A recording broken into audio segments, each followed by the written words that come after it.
Hello everyone, this is new calling host Summer. It's been a long time since we did the interview last time, and now the new calling studio has moved to Bangkok, Thailand.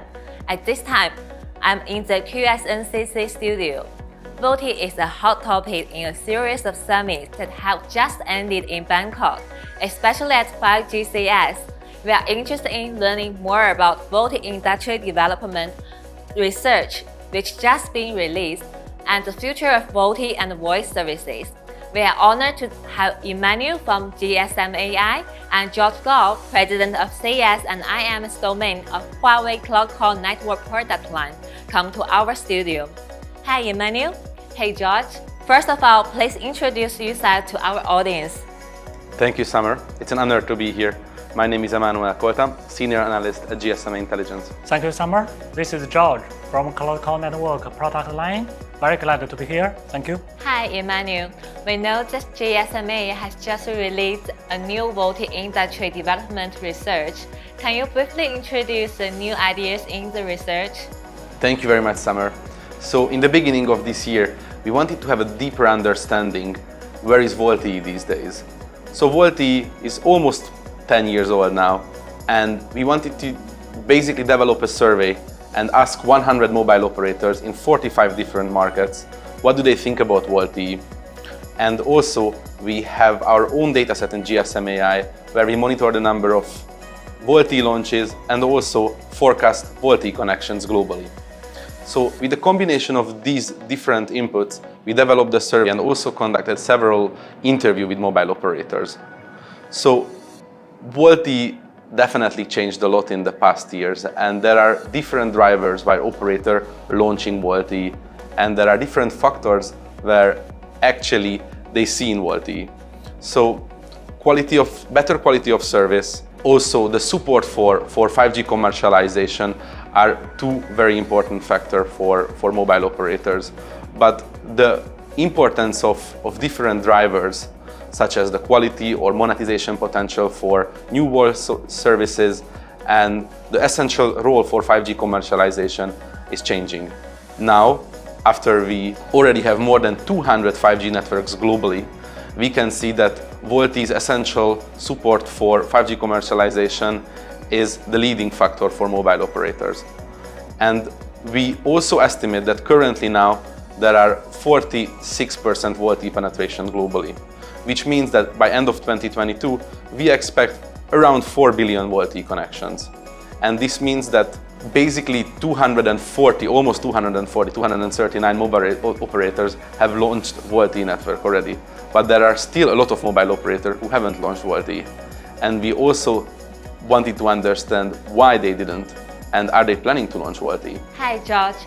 As far as I know, Huawei has been committed for promoting VoLTE development and has achieved great success such as China. Can you introduce some practical experience that can be replicated to other markets around the world? Thank you, Summer.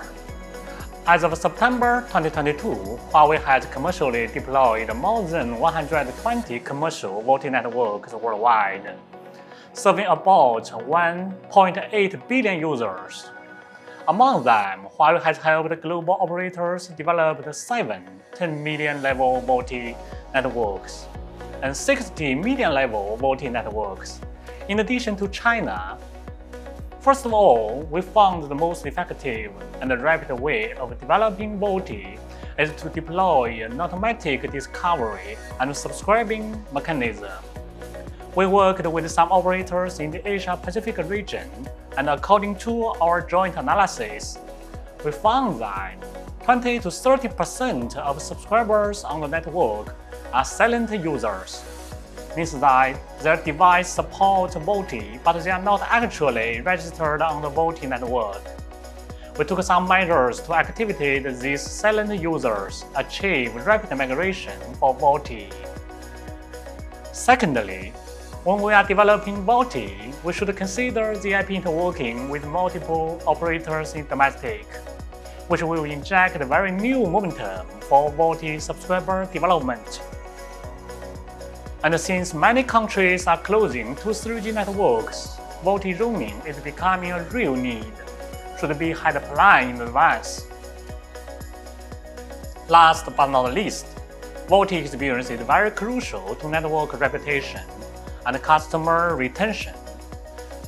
VoLTE involves core network, datacom, and wireless many equipments, so there ought to be an end-to-end joint team and a network experience guarantee to system for problem diagnosis and network experience optimization. Thank you. Okay, Emmanuel. As 5G is developing rapidly, VoLTE plays an important role both as the basis of 5G voice and as a gateway to 2G and 3G networks. What are the recommendations of GSMA for areas with slow VoLTE development? Thank you, Summer, for the question.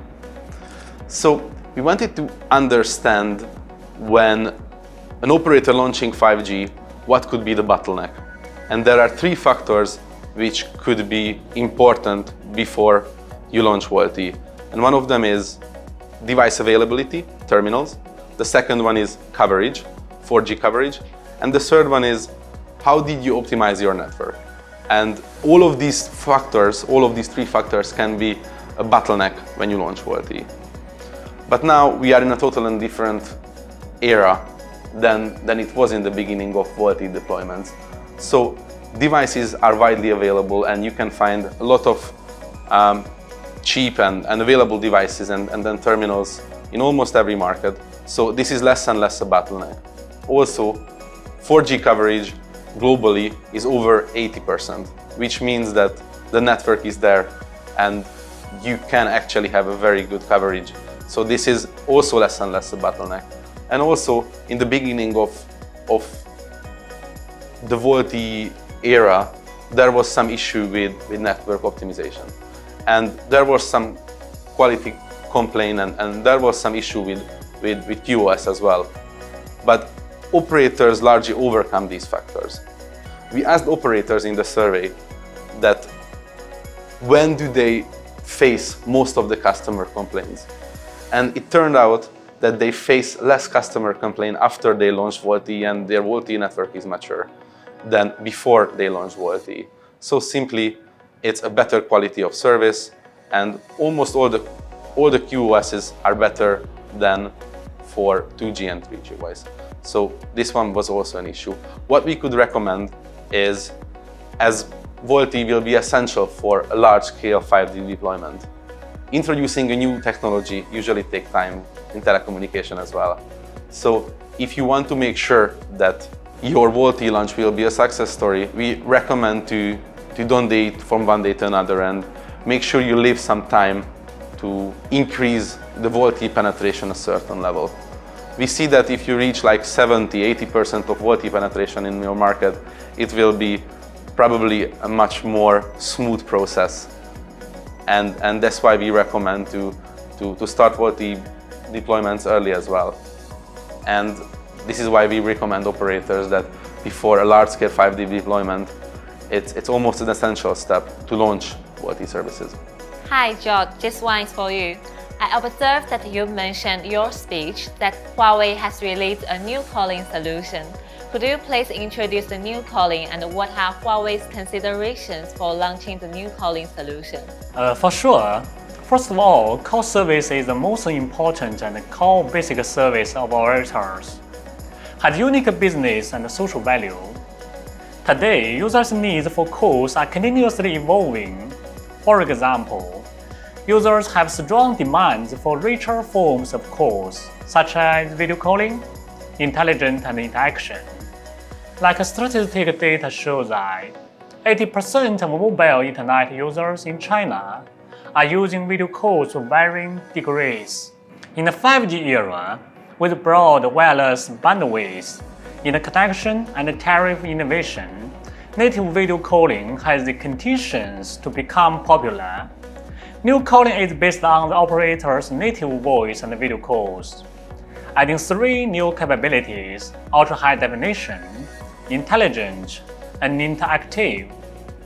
It provides phone callings and barrier-free communication experience for individual users and enables business users to complete transactions over the phone calls. It enhances the value of the native call as the entrance and brings great imagination to the calling industry.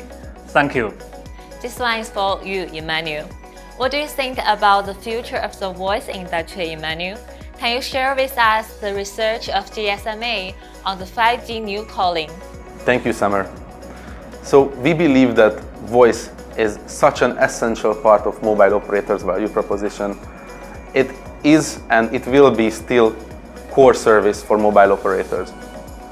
And this service can actually improve, and we can add new and new functions for voice services. And this is not just about the quality of service can and will improve with the introduction of VoLTE, but also you can add new services and even monetize them. So new calling and 5G calling and adding new functions can help customers to share their screens, to immediately give translational services, so you can actually translate from one language to other and cutting barriers, adding video, and also adding new services related to customer support and customer care as well. So mobile operators will have to offer a new and wide range of services globally for their customers and enterprises as well. GSMA is currently working also with operators, make sure that this new service will be interoperable and will be available in most of the places of the world. Hey George, last question I want to ask you. What's Huawei's blueprint for the development of 5G new calling and what's the current progress? Thank you, Summer. We suggest to develop new calling services in steps. Based on the maturity of the terminals and the industry, the first step is to establish a high penetration VoLTE network, develop a certain base of video call users, enable its use. The second step is to provide terminal independent services to realize intelligent video calls and light up the call screen to deliver contents and emotions during calls, making the calls fun and let users love to use them. The third step is to fully develop interactive calls, promote native terminal support, improve people's communication efficiency, help users to complete transactions and business over phone calls, create platform and entrance products, make it universal and practical. Currently, we are working with China Mobile to develop new calling features, including fan calling and intelligent translation services, etc., which will be commercially released for friendly users in November. Thank you. Thank you, Emmanuel, and thank you, George, for doing the interview. And see you guys in the next video.